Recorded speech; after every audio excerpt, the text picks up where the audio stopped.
What's up everyone? Welcome back to the channel. Today I purchased a robot. It doesn't hand out BJs, but it does suck. It is the Roborock Q7 L5.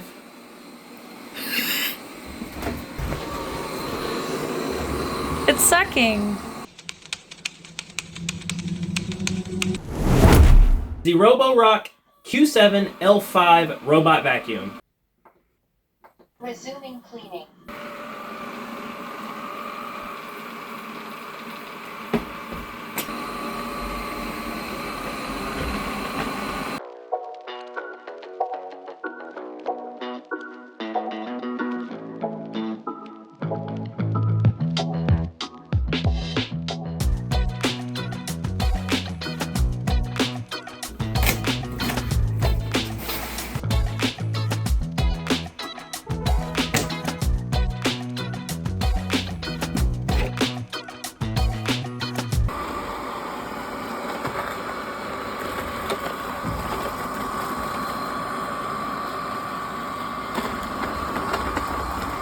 What's up guys? I'm going to go ahead and show you how the app looks and the cool features within it. So first of all, let's check it out. I've already got it downloaded and I've added the Roborock to it.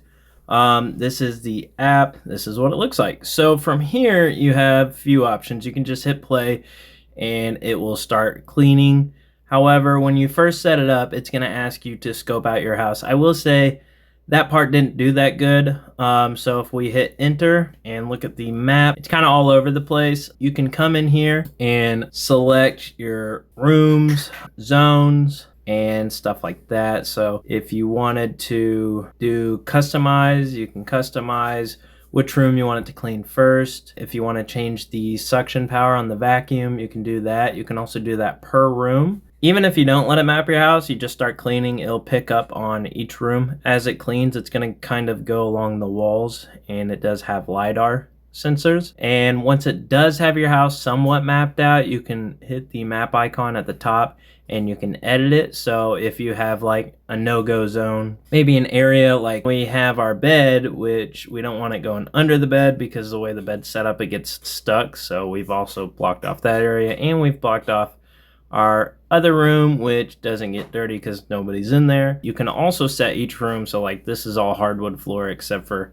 that blue room in the top. That's our bedroom. You can change it from hardwood floor to carpet or tile.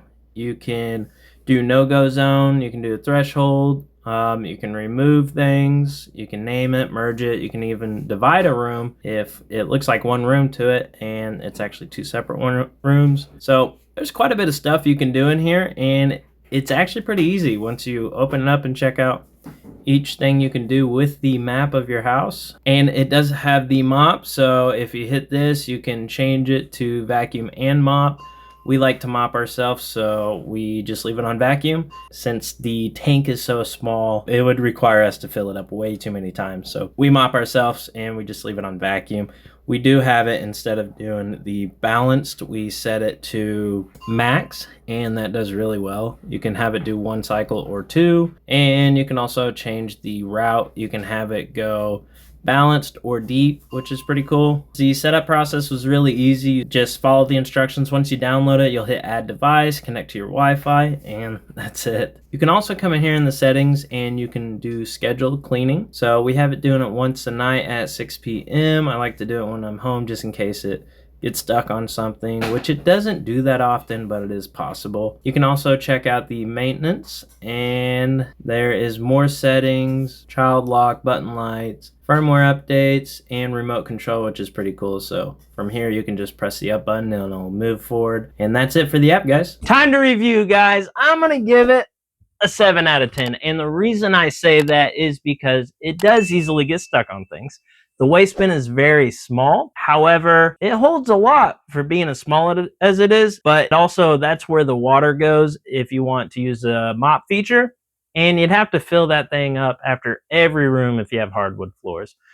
That's why we just use the vacuum. We don't like to mop. Pros, it gets around pretty fast. It has a lot of suction power and scheduled cleaning. You come home and your floor is vacuum. You don't have to deal with animal hair. And for those with dogs or cats, you know how great that is. Or even a wife who gets hair everywhere. it's pretty great. So compared to the ones with the hands-free waist bin, this was about $100 cheaper. 130 bucks, I think, is what I paid for it.